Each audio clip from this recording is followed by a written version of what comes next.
Qual é o objetivo da conversa aqui de hoje? É a gente fazer uma introdução da parte de animações de uma forma ampla e usar essa mentalidade de animação para o nosso contexto de desenho de interface, né? Então, assim, a gente vai passar por algumas coisas aqui.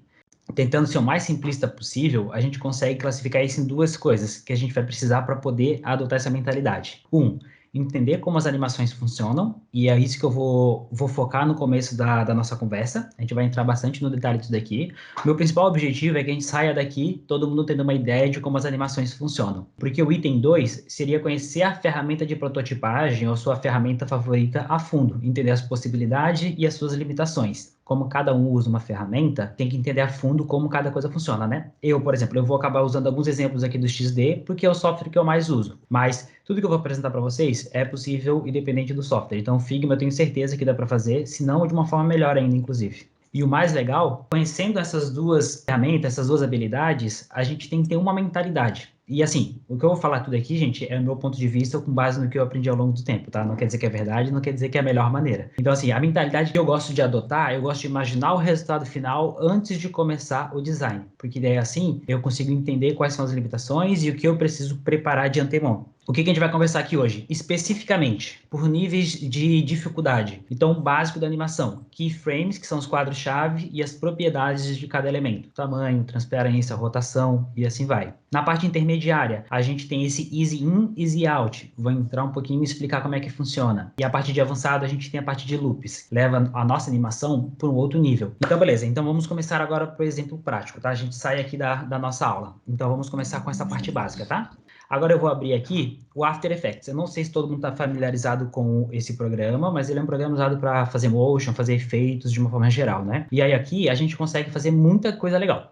Então, assim, o que eu trouxe para vocês aqui para mostrar? Um elemento, ele tem diversas propriedades associadas a ele. Eu vou ter como exemplo aqui, ele tem a opção de tamanho, de transparência, então tamanho o quê? Ele pode ficar menorzinho, pode ficar grande. Transparência, ele pode ter X% de transparência, ele pode ser totalmente opaco. Rotação do objeto, e por último, um exemplo aqui, eu trouxe a espessura do traço. E o que eu quero dizer com isso na prática? Por exemplo, eu adicionei esse elemento aqui, essa bolinha azul. Se eu vier aqui dentro aqui da propriedade, eu tenho várias propriedades aqui. Então, eu tenho o ponto de ancoragem, que é aquele ponto centro onde ele vai definir a escala dele, por exemplo. Mas eu tenho a posição, eu tenho a parte de escala, que é o tamanho, eu tenho a rotação e eu tenho a opacidade. Por que isso é importante? Cada propriedade dessa, ela é permissível de animações. E o que eu quero dizer com isso? Nesse exemplo aqui, vamos trabalhar o tamanho, propriedade escala, tá? Então, eu tenho a propriedade escala aqui. E isso daqui é a timeline, é a linha do tempo, é o que as coisas vão acontecer ao longo do tempo. Logo aqui no começo da animação, eu vou adicionar um keyframe. Lembra daquele conceito? Isso é um quadro-chave. Isso a gente registra um ponto, uma informação na linha do tempo. O que a gente está fazendo aqui? Nesse momento da linha do tempo, no momento zero, eu estou dizendo para o programa que esse objeto ele tem 100% de escala. Então, ele está no tamanho dele 100%. O que a gente pode fazer agora? A gente pode vir aqui no tempo, um segundo depois. Então, eu quero que ele tenha 500% do tamanho dele. Então, o que eu estou dizendo para o programa, o que eu estou dizendo para o After Effects? Que lá no tempo zero, eu quero que ele tenha 100% do tamanho. No 1 segundo, eu quero que ele tenha 500% do tamanho.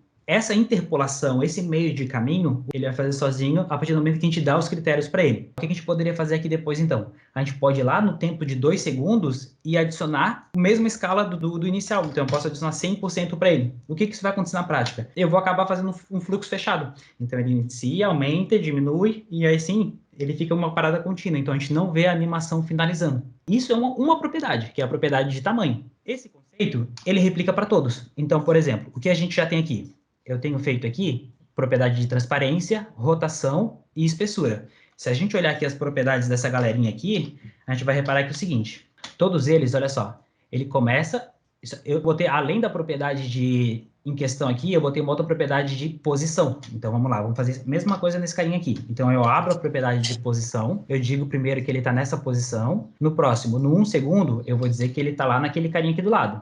Então, ele está acompanhando todo mundo. E depois, ele vai voltar para cá. Então, eu posso simplesmente copiar isso aqui e colar lá.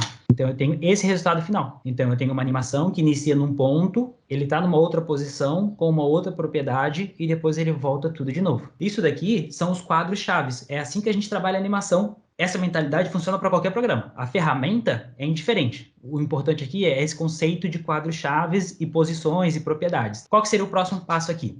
A gente falar sobre O que é o easy in, easy out? Tentando traduzir ou tentando dar um conceito, é a suavização que a animação vai acontecer. Então, easy in significa que ela vai sair inicialmente mais devagar e vai ganhar velocidade.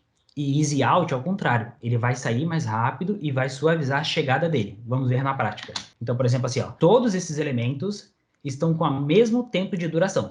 Quer ver? Eu vou mostrar para vocês. Então, assim, ó, todos eles iniciam no tempo 0, vão no 1 segundo e depois eles voltam no 2 segundos para o estado original. Todos eles estão acontecendo exatamente no mesmo tempo. Só que olha que legal, a percepção que a gente tem sobre cada elemento. Então, esse carinha aqui, ele está indo e está suavizando, então ele tem um easy in, um easy out, então ele está suave na saída e na chegada. Ele começa devagarzinho, pega a velocidade e reduz. Esse carinha de baixo, ele começa rápido e ele chega devagar. Cada propriedade desse in, easy out muda o efeito que a gente está aplicando na prática. E o que eu queria mostrar para vocês aqui, que é muito legal, que é a visualização disso. Então, assim, ó, aqui a gente tem os gráficos da animação. Então, na prática, esse carinha está fazendo o quê? Se eu não tivesse nenhum efeito de easy in, easy out, deixa eu mostrar para vocês aqui. A animação estaria simplesmente reta. Então, ele começa na mesma velocidade, ele vai até lá e volta na mesma velocidade, com as animações retas. Então, não tem variação de velocidade na animação. Ele simplesmente é constante, vai, realiza e volta. Aqui não, aqui a gente já tem uma variação na velocidade. Então, pode ver aqui, ó, ele demora para pegar a velocidade, depois ele pega, e quando ele começa a chegar, ele começa a reduzir a velocidade. Para quê? Para ele chegar de forma suave. E depois, na hora de animação começar, mesma coisa, ele vai devagarzinho, ele demora para pegar velocidade, pegou velocidade, já começa a reduzir, porque aqui a gente está aplicando o efeito de easy in e easy out, aqui a gente está aplicando os dois efeitos. Se eu não me engano, a nova atualização do Figma trouxe essa visualização em gráfico, inclusive a gente como usuário pode alterar esse gráfico e isso impacta direto na animação. No XD não existe, isso aqui é transparente para o usuário, por isso que eu achei legal a gente trazer aqui, para a gente conseguir visualizar o que está acontecendo por baixo dos panos. Então, na prática, o que está acontecendo é isso daqui. E é muito simples de adicionar esse efeito, então é só ir lá no botão e selecionar um tipo de animação. Isso vai fazer uma diferença inacreditável no projeto de vocês. E pode ter certeza, assim, comecem a reparar em motion que vocês veem pela internet. Fica muito evidente quando não tem um efeito desse aplicado, porque a animação ela fica muito dura, muito trancada, sabe? E se botasse uma suavização, já seria outra animação. É muito legal, a gente está trabalhando todos esses efeitos simultâneos e com velocidades mesma velocidade, com aspectos de velocidades diferentes. Então, ela transmite uma mensagem diferente. Por último, o que a gente pode fazer? Até então, a gente estava trabalhando com as posições todas iguais. Como é que a gente pode escalar isso? A gente pode trabalhar cada elemento num momento diferente. Então, o After Effects permite fazer isso. Então, olha só que legal. O que a gente pode fazer aqui? A gente poderia, por exemplo, fazer um elemento de cada vez, para a gente apresentar um conceito de forma individual. Na prática, a linha do tempo ela estaria assim bagunçada. Então, por exemplo, o que está acontecendo aqui? Eu já não tenho mais 2 segundos de animação, eu tenho 5. Então, eu tenho o primeiro carinha aqui. Ele começa do 1 e vem para cá. O segundo carinha, ele vai começar a animação quando o primeiro está retornando. Então, ele vai fazer essa animação aqui, ó. Um está indo, o outro ele já começou. E assim sucessivamente. Então, a gente aprendeu esses conceitos. Cada elemento vai ter um tipo de propriedade diferente. A gente consegue trabalhar as timelines de forma individual. E a combinação entre eles é que vai fazer o grande barato. Então agora eu vou mostrar para vocês assim, o que é possível fazer. Já entendemos o conceito da animação, tá? O loop a gente vai entrar depois. Agora vamos entrar nessa aqui, ó. Imaginar o resultado final antes de começar. Vamos botar isso na prática. Então assim, eu tenho um projetinho aqui que eu fiz num outro momento, que é isso daqui, ó. Esse aqui é um vídeo.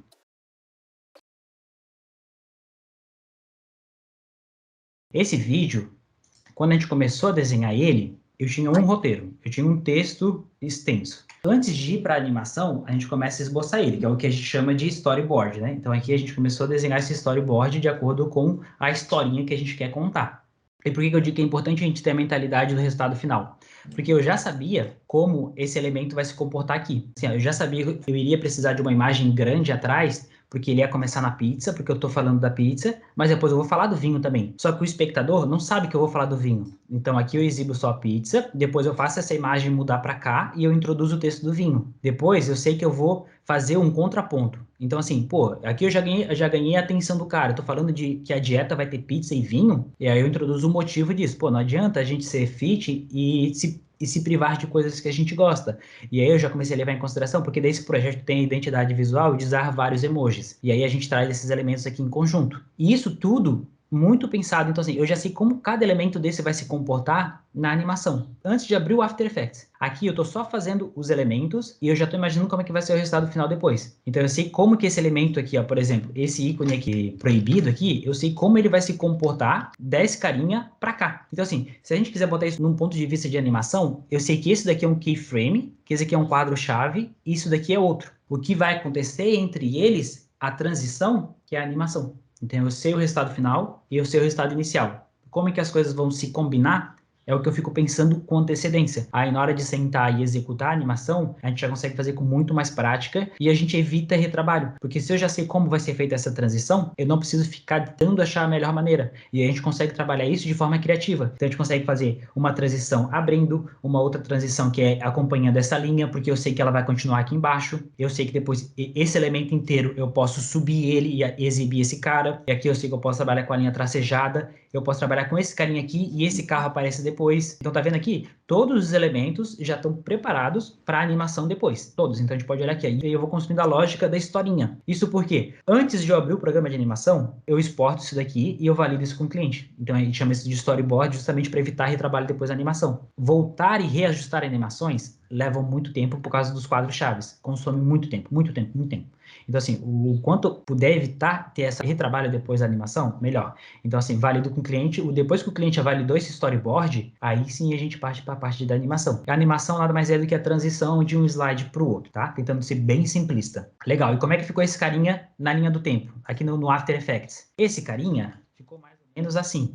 Então aqui, ó, a gente pode ver que a gente tem diversos elementos em diversos momentos. Então, por exemplo, aqui, e aí eu gosto de trabalhar com cor para eu me achar depois, né? Porque senão é muito fácil se perder aqui também.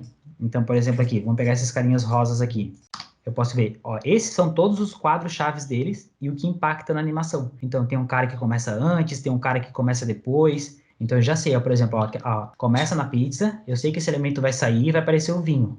Legal. Agora a gente entra naquela introdução daqueles 3 elementos. Isso tudo já estava feito antes. Então eu sei que esse elemento de linha existe, eu sei que eu vou usar ele numa transição futura, eu já introduzi ele 2 slides antes, porque eu sei que eu vou usar ele depois. Então assim, ó, agora eu vou usar ele para fazer a transição para o próximo slide. Combinando isso que a gente conversou até agora, dá para fazer muita coisa. Então assim, lógico, o grande barato é entender como aplicar isso na prática, né? Como é que, pô, entendi um conceito individual sozinho, simples. Agora, como que a gente mistura isso tudo para fazer uma coisa legal? Prática. Infelizmente é prática, tá?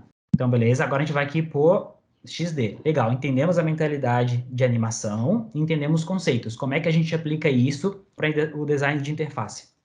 Lembra que eu comentei sobre quadros-chaves? No XD, no Figma, a gente tem esse conceito, mas ele é escondido do usuário. Quando a gente está trabalhando com animações dentro do XD, dentro do Figma, a gente pode interpretar que cada área de trabalho ou cada prancheta aqui pode ser considerado um quadro-chave. Então, por exemplo, quando a gente anima desse quadro aqui para o outro, nada mais é do que ele está fazendo o quê? Ele está pegando esse elemento com aquelas propriedades e está tentando entender, pô, esse elemento aqui, nesse quadro, eu tenho X propriedades. Eu tenho o tamanho dele 24 por 24. Na outra prancheta, eu tenho o mesmo elemento, só que com outro tamanho em outra posição. Então, essa transição, o XD vai fazer automático. Como é que ele consegue identificar qual elemento é qual? Pelo nome.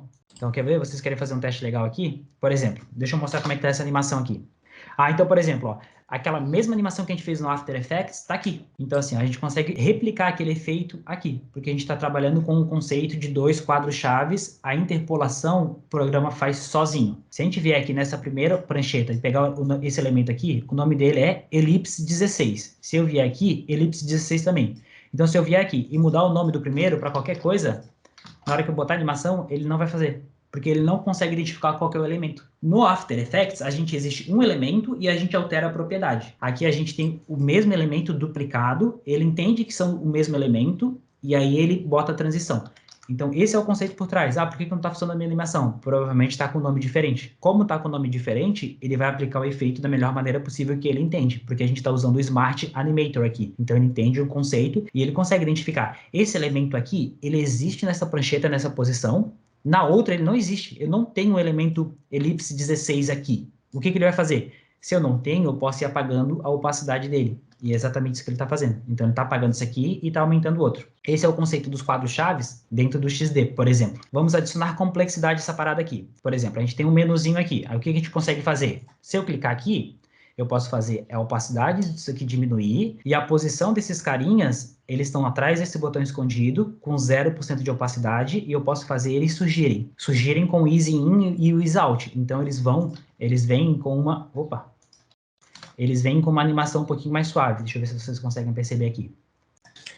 Ele surge com uma animação um pouquinho mais suave. Se eu clicar no botão, eu posso aplicar esse efeito, por exemplo. Eu faço esse botão de água, que estava aqui embaixo, transparente, subir, e ao mesmo tempo esses botões ocultar. Então, assim, olha só. Lembra aquele conceito de que cada prancheta é um keyframe? Então, assim, se esse water já está aqui, significa que ele deveria estar na prancheta anterior transparente. E ele está aqui. Então, ele está aqui, ó, 0% de opacidade. Como eu já sabia que o resultado final seria esse, eu já consigo antecipar que eu preciso desse elemento na tela anterior com a propriedade X, porque eu quero que o efeito seja a animação acontecendo devagar. E aí, se vocês notarem, esse Fire, se eu não me engano, ele sobe. Então ele está aqui, ó. O Fire está aqui embaixo desse fundo de água. Deixa eu pegar ele aqui. Ele está aqui, ó. Então, assim, nada mais é pegando um elemento, um keyframe antes e um keyframe depois. E aí, se vocês repararam, deixa eu postar aqui de novo. Não sei se deu para perceber. Quando a gente tem uma animaçãozinha aqui, da água subindo também. Ó, a posição dessa água aqui, ele está em momentos diferentes. Deixa eu ver como é que eu posso mostrar isso. Deixa eu trazer esses dois carinhas para cá. Então, assim, se a gente vier aqui no detalhe, olha só o que eu estou fazendo aqui. Eu estou fazendo um cara grandão, e eu estou fazendo ele só navegar entre eles. Então, entre um keyframe e o outro, eu faço esse cara de frente andar para o lado. E só isso que ele está fazendo. E ele já transmite essa ilusão de água acontecendo. Então, assim, tá vendo? O conceito é exatamente o mesmo. Só que como a gente vai aplicar isso, aí a gente tem que entender as limitações do programa para a gente entender qual é o ponto fraco e como que a gente consegue contornar isso. Essa segunda etapa assim, vai depender muito mais de vocês do que de mim, sabe? A introdução da animação eu espero que eu tenha conseguido transmitir para vocês. Como a gente vai executar isso, a gente tem que fazer de forma criativa, tá? Contornando as limitações do programa. Então a gente consegue fazer vários efeitos. Esse é um deles. Como é que a gente pode adicionar mais complexidade? Por exemplo, aqui a gente tem um pop-up de confirmação, tem 2 botões. Então, ó, você deseja enviar a mensagem? Sim.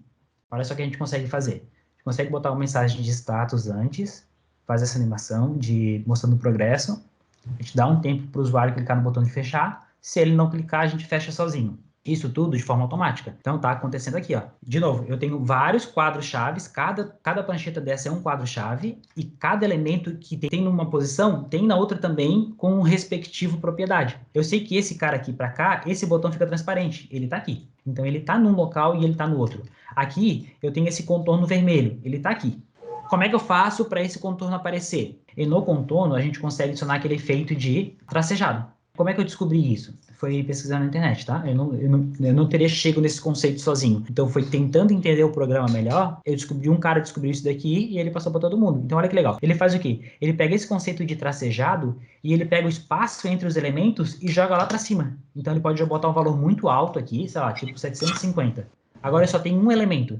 E aí eu trabalho o tamanho do traço e isso vai impactar no tamanho da minhoquinha aqui. Então dá esse aspecto de preenchimento. Então a gente consegue fazer esse efeito aqui. E essa propriedade o XD entende como editável. Então a gente consegue editar nessa propriedade. A gente consegue fazer esse tracejado mexer entre um quadro e o outro. Não são todas as propriedades que funcionam. Por isso que eu digo assim, a gente tem que conhecer o programa que a gente está mexendo. Por exemplo, assim, a gente tem essa propriedade aqui, arredondamento de bordas. A gente tem 50, 20, isso a gente consegue editar aqui, de forma bem simples. Parece fazer muito sentido essa propriedade ser editável. Não é. O XD não consegue interpolar entre arredondamento de bordas. Ele não consegue. Por algum motivo, como ele é feito por baixo dos panos, ele não permite a animação entre esses cantos arredondados. Outra coisa que ele não permite, edição de sombra, pelo menos não até agora, né? Eu tenho um drop shadow aqui, uma sombra para cá, eu quero fazer ela animar por outro lado. Não vai. Então, o que vai acontecer? Ele vai estar nessa posição, quando der o tempo, ele pula para o outro. Uma animação dura, porque ele não consegue fazer a interpolação entre esse elemento, essa propriedade. Algumas coisas funcionam, outras não. Então, assim, o que eu trouxe para vocês aqui é tudo que é possível. E na prática, como é que isso daqui está sendo feito? Porque, assim, uma animação acontece em seguida da outra. No XD, a gente só consegue fazer isso, essa animação automática, quando ele é de prancheta para prancheta. Se eu fizer de elementos para elementos, ele não permite eu botar um intervalo de tempo para a animação acontecer sozinho. Não permite, porque ele é a limitação dele. Porém, se eu fizer de prancheta completa para prancheta completa, ele permite. Tá vendo que a animação, eu não estou botando em nenhum componente dentro aqui, nenhum elemento. Eu estou botando na prancheta como um todo. Eu boto essa animação para cá e eu consigo definir um tempo. Ó, então eu tenho um tempo de fade in, fade out de 4 segundos. É esse o tempo que vai durar essa animação aqui. Ele vai sair de 0 contorno vermelho para 100% contorno vermelho em 4 segundos. É isso que está acontecendo entre esses dois quadros. Depois, eu tenho o quê? 0,6 segundos, que daí ele some esse contorno vermelho e aparece o enviado com sucesso e o botão fechar, que eles já estão aqui, ó. Se a gente analisar, os dois já estão aqui transparente. Eles estão um pouquinho embaixo e esse enviando ele vai estar aqui em cima. Os elementos de destino já estão na tela anterior. Então isso tudo eu já estou trabalhando com antecedência. Depois eu faço o quê? Aquele efeito de, ó, o tempo está acabando para fechar o botão. Se você não clicar, ele vai fechar sozinho. Na prática, como é que eu estou fazendo isso? Eu estou pegando um botão e eu estou trabalhando com máscaras. Esse verde aqui, ele é a máscara. Então, eu posso selecionar um objeto, dois objetos, e eu posso aplicar uma máscara, né? No XD é Ctrl Shift M. O conceito de máscara, a gente tem aquele elemento verde que fica por cima, deixa eu desagrupar aqui. Esse elemento aqui é a máscara, o elemento que fica superior é a máscara, o que vai ser exibido para o usuário. O elemento que fica embaixo é o conteúdo em si, é o que eu quero exibir. Então, se eu criar uma máscara entre esses dois elementos, como eu só estava exibindo aquele objeto embaixo, só naquela pontinha, ele vai exibir aqui. Na animação, eu estou fazendo o quê? Eu estou pegando essa máscara que está aqui e eu estou fazendo o quê? Eu estou simplesmente arrastando esse elemento totalmente. Na prática, a gente só está mexendo na posição do elemento embaixo. Ele está numa posição que ele não aparece na máscara para uma posição em que ele aparece 100%. Então, a gente está usando a máscara e a gente está usando uma posição. Simplíssimo conceito da animação aqui. Legal como a gente consegue aplicar isso na prática. E por último, aquele conceito de apagar tudo. Então, os elementos estão aqui, estão todos 0% de opacidade, que daí eu finalizo a animação. Quando que a gente vai aplicar isso? Momentos específicos. Dificilmente a gente vai conseguir aplicar isso aqui para todas as telas em todos os momentos do projeto. E a gente tem que entender também como que o pessoal de front vai receber essa informação. Porque assim, a gente está adicionando um monte de complexidade aqui. Talvez ele possa fazer isso aqui como um componente separado. Ó, eu estou te apresentando qual é o comportamento esperado desses botões. A gente apresenta para o cliente, para o time de desenvolvimento, para eles entenderem como é que é a aplicação final. Mas aí nas telas, no desenvolvimento, pode ser que não seja a melhor prática adotar isso para valer, sabe? Cada time tem que se entender com a equipe de desenvolvimento, beleza? E aí agora a gente entra naquele lance de conhecer o software que você está mexendo. Então, o XD, ele tem uma malandragemzinha, tá? Como é que a gente pode burlar o sistema aqui? Burlar o sistema para animação. Para o time de desenvolvimento isso é uma merda, tá? Só para deixar bem claro. Então, assim, essa animação aqui, a gente está botando todas, uma em cada tela diferente. Então, a gente tem 1, 2, 3, 4, 5, 6 slides diferentes. A gente consegue fazer exatamente esse mesmo efeito com um slide. Quer ver? Então, por exemplo, aqui, ó. Tô com esse carinha aqui aberto, tá? Esse carinha é chamado Loot aqui. Eu clico em sim, ele vai fazer exatamente a mesma animação num carinha só. Isso aqui é um componente. Esse componente tem diversos status. Cada status desse daqui é um carinha desse de cima. Então, eu tenho status enviado 1. É o mesmo cara desse aqui. Eu tenho carinha status enviados 2. É o mesmo cara. O que eu estou fazendo aqui? Ao invés de animar entre telas, eu estou animando entre estados. O XD, ele não permite fazer uma animação automática entre estados. Aqui, a gente estava trabalhando cada prancheta como se fosse um quadro-chave. Nesse daqui de baixo, a gente está trabalhando cada estado como se fosse um quadro-chave. A gente tem um componente chamado LURT. Ele é uma animação feita em código. Então, assim, o After Effects, a gente poderia vir aqui, fazer uma animação, e ao invés de exportar ele no formato de vídeo, no MP4, por exemplo, a gente poderia exportar ele num arquivo JSON, com todas as propriedades do elemento e da animação.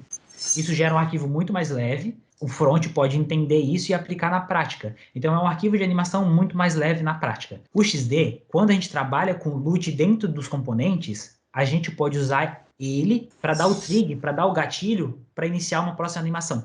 Na prática, eu tenho esse carinha aqui, ó. 1 second JSON. Então, eu tenho uma animação de 1 segundo, não vai fazer absolutamente nada. Ele não tem conteúdo, tá vendo? Ele não tem nenhuma informação, mas ele me permite dar trigger na animação. Esse carinha tá aqui, tá vendo? Então, na prática, eu estou fazendo o quê? Quando eu tenho ele na animação, o XD interpreta que ele é um arquivo de vídeo ou de animação e que eu tenho a opção de reproduzir automaticamente. Tenho o tempo para que eu quero que isso comece a reproduzir e eu tenho o tipo aqui, ó.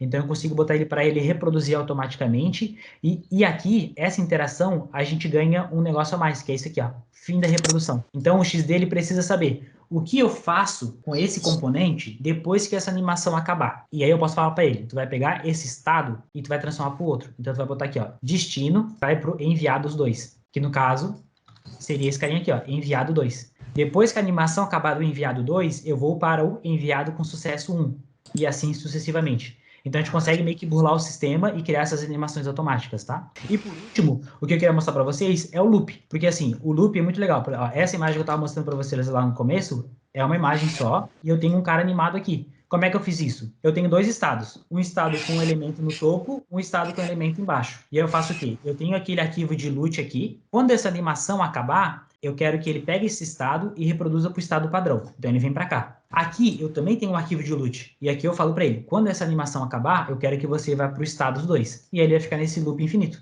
Isso é muito legal para quê? Se a gente tiver algum componente na tela que precise de uma animação em loop, pode ser um background, pode ser um botão, pode ser N coisas. Pode ser uma imagem de fundo, pode ser uma galeria, pode ser assim, se tu quiser fazer o banner animado em que ele fica loop entre 3 opções de banner, tu consegue fazer dessa maneira.